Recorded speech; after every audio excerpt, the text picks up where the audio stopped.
Greetings viewers! In today's video, we're going to go through some advanced customization techniques. I'm going to show you how exactly I customize my Pure Aero Rafa 290 to get the most out of it for my game. We're going to match the second one that I got, so we have a matched pair. We're going to talk about a bunch of pretty in-depth topics beyond swing weight, like recoil weight, MGRI, how you might choose to wrap your grip a little differently from just the basic instructions. So first off, I guess I will just show you the actual specs I'm rocking. Okay, so my Pure Aero Rafa 290 came in with a pretty heavy swing weight, 339 strung. Now that does include a vibration dampener, which will change things.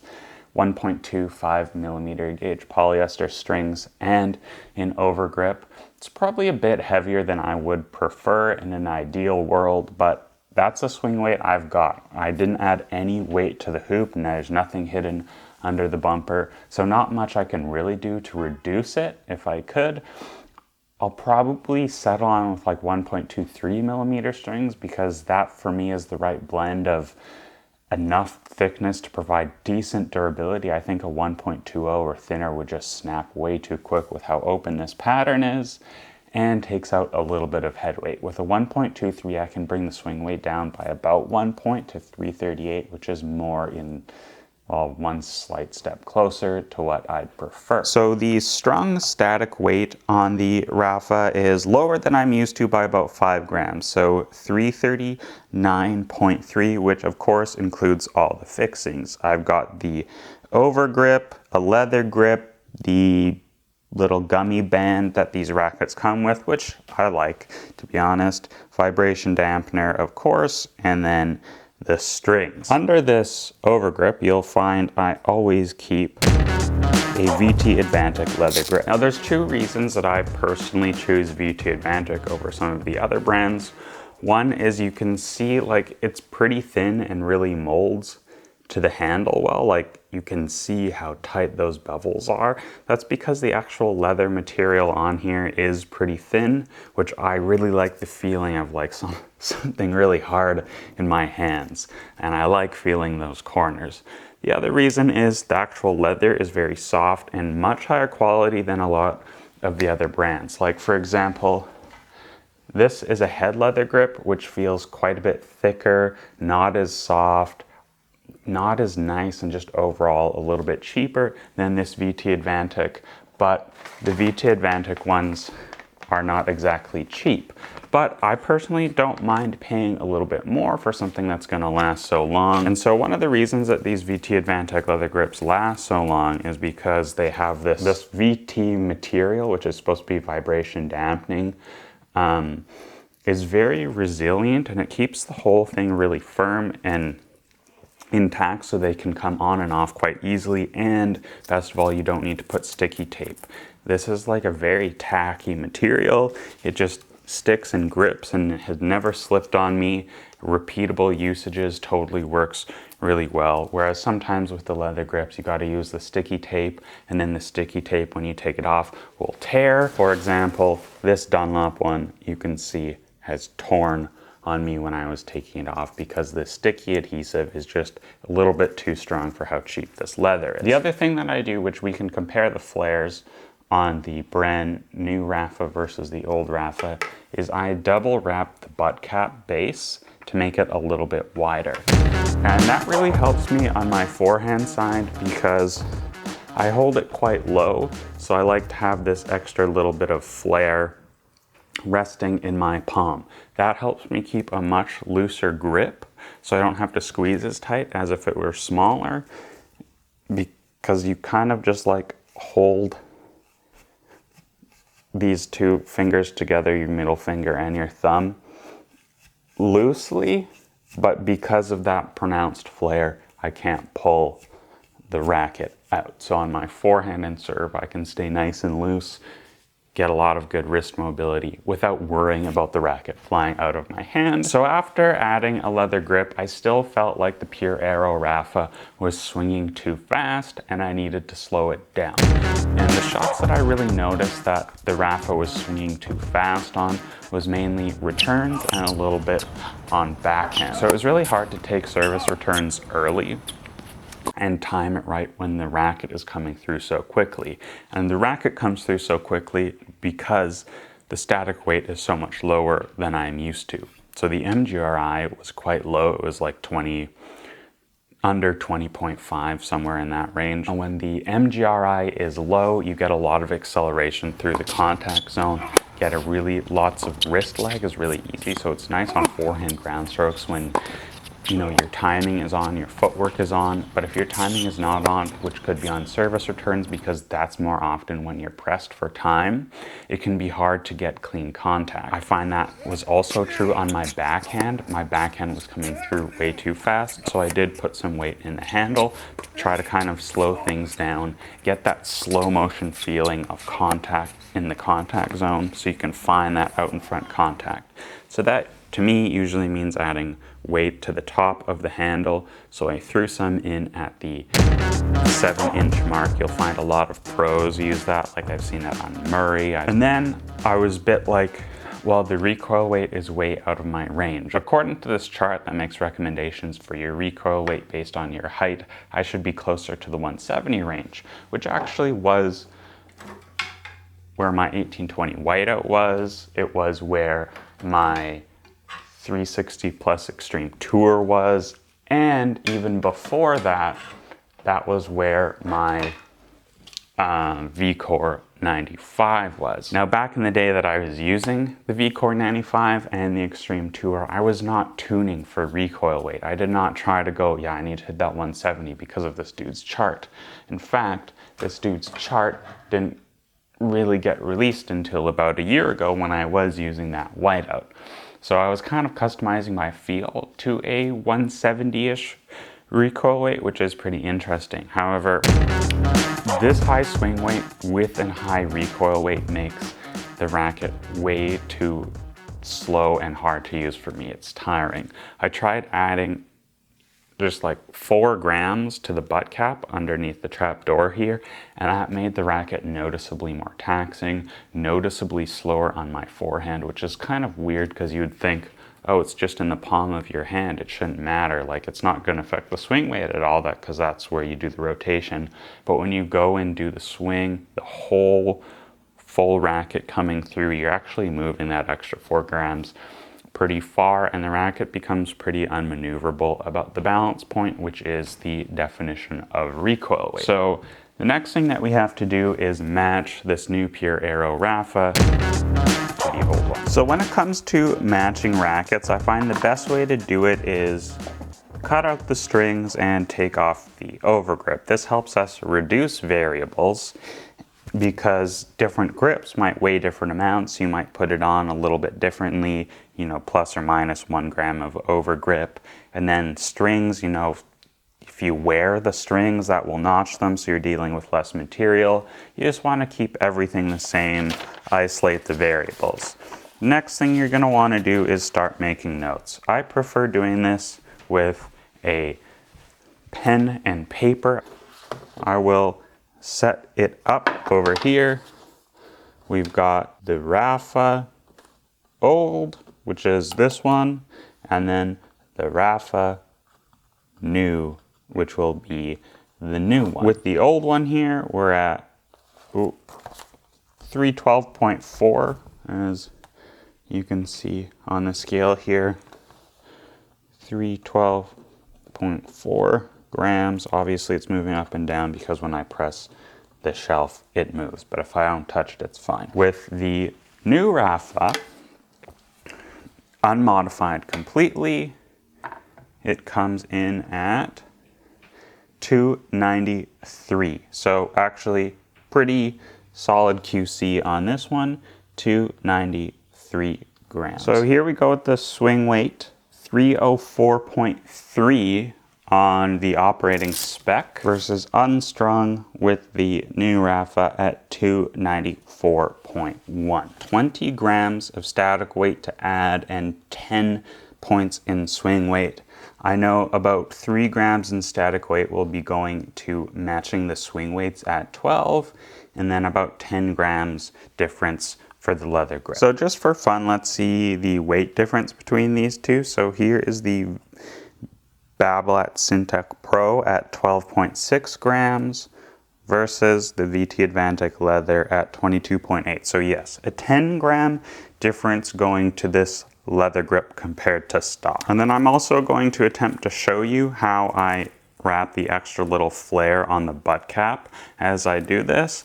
And while I do it, I'm going to tell you about the sponsor of today's video, which is not really a sponsor. It's just a shout out to my friend Paul, who designed this t-shirt that I'm wearing. You might have seen Simon and I wearing some Arite Complete t-shirts in the last couple of videos.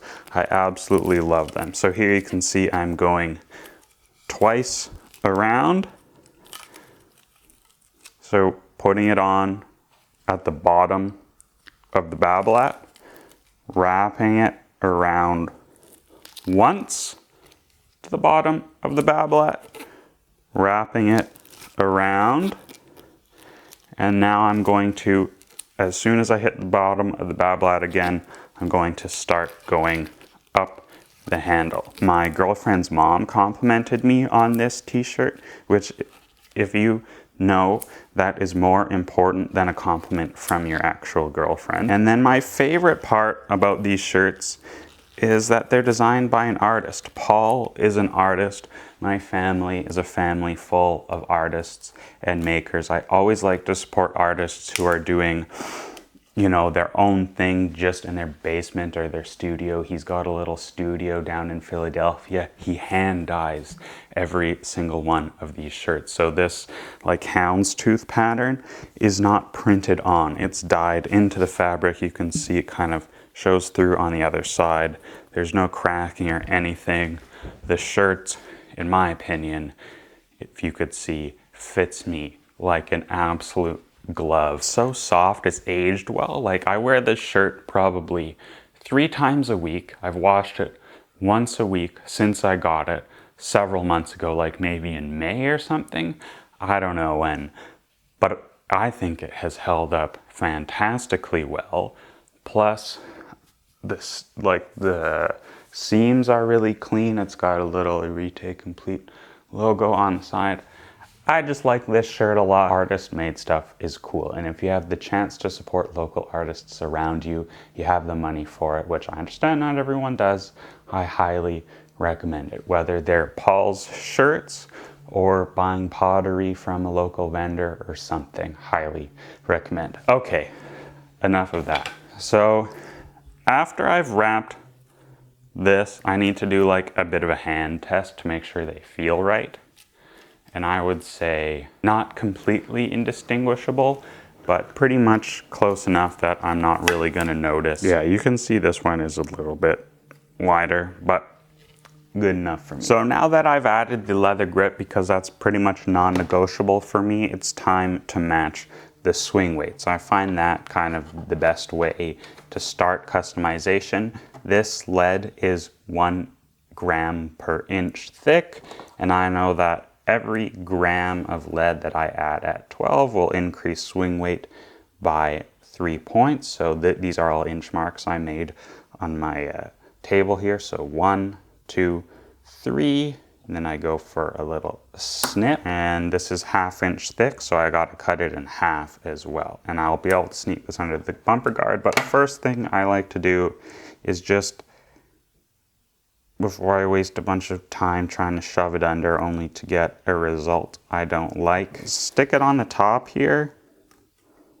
just crappily like that, and then I will go and measure the swing weight. So measuring the swing weight with this horrific lead placement, and it's at 304.8, which, if we remember our book over here, we wanted 304, so it coming in at 305, that's fine. So the next thing that I'm going to do is try to sneak the lead under the bumper. Now I could take off this whole bumper guard, but I don't have a replacement set of grommets, and usually the pre-installed grommets are pretty hard to take on and off.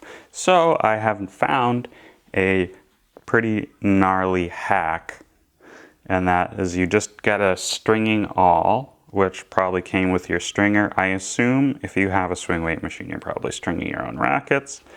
And you can see I'm just kind of prying it up. This is going to be a challenge to share.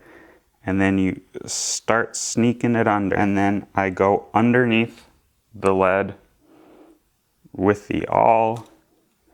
And I kind of just push it under and coax it. And as you can see, it is now good. Then I might kind of flatten it down, push these little bits so you can't see them. Even though it's really cool to flex your lead, I think it's even cooler knowing that you have lead that other people can't even see. So if you beat someone and they tried to copy your spec by adding lead, they wouldn't even know you had lead. Okay, I'm just gonna do the other one off camera because that was probably boring. Obviously, I touched lead. Okay, so let's see where that little bumper surgery operation, what will it be? 306.8. Okay, that is too heavy, viewers. So that's too heavy, so we're gonna sneak a little bit of this lead out. I don't exactly know how much less I need, but probably not a ton less.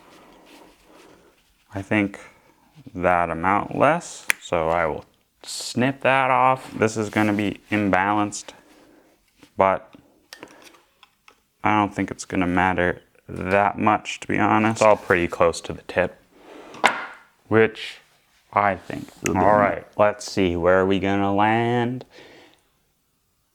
305, that was only one. Okay, I need to take more off. Okay, so I took off a small amount from the top and we're at 303.7. So the next thing that I like to do is to make a note of what I've done. So we've added leather and we've added, let's say, 2.5 grams at 12, which takes us to a 304 swing weight, 305.7 grams. So 305.7 and then 90 even. So we're at a 32.7 centimeter balance. So if we take a look at our specs here, we're at 312 static and 305 static on the new one. So we've got about, what, 6.5 grams to make up there. And that weight should go just below the balance point just based on this. So we need to lower the balance point by 0.2. This is a 5, by the way. I know that is unreadable. And then that is pretty well matched. That's a bit lower than actual 304. It was 303.7. So we do have a bit of room to add more weight. But I think now the best thing to do is use the Tennis Warehouse customization calculator. Okay, so putting all the numbers into our customization calculator, the balance point wasn't quite right. It was a bit too low. So I'm gonna try to shift a little bit of weight from this butt cap upwards by wrapping a slightly less extreme bulge. Because if you remember, the flare on this grip was actually slightly thicker than the other one, so I could spare a little bit of flare to help move this balance point upwards. Because I'm wrapping less down here, I'm actually going with a slightly tighter overlap on this leather because I want to keep all of the static weight from the grip. And while we've taken this off, I'm also going to chuck on 6 grams of lead to the handle. And because last time I accidentally cut slightly too much, I'm going to weigh it before I put it on. So 6.8. So it's actually a bit high. I think this lead tape is slightly over spec. So let's see, 5.9. That's good. 5.9, I'm happy with that. So anytime you guys hear me talk about adding weight at 7, this is exactly how I do it. I unwrap the replacement grip I kind of look for the line of where the foam molding begins and the frame ends. And I just go around just like I would be wrapping a replacement grip. And then once I overlap, I go down a little bit, so it's not too thick. And I'm not too worried about the lead exposure in this case because mostly I'm holding the racket down here. I've got this layer of plastic or polyurethane or whatever this VT material actually is, isolating it, and then I'll have some electrical tape on top. So I'm not too worried. If you are worried, you can always go for the Katana Sport copper tape, which would be the healthier way to go, but especially when you need to add as much weight as I do, which in this case was 6 grams, you don't really want to use copper because it's not as dense as lead, which means you have to put on a lot more material, which just bulks up the top of the grip way too much for my preferences. So now that we've made another change, let's go and get some measurements. So 311 static, and our balance point is coming in at a friendly 32.5, which, if you remember, is exactly where we need to be. So 32.5 centimeters. And the final test will be the swing weight, which, if you remember, we were a tad under, but I think since we've added that 6 grams at 7, we should be in a very, very positive place. So here comes the Okay, I knew there was something wrong with the initial measurements. Okay, so I've added another tiny piece and we're at 303.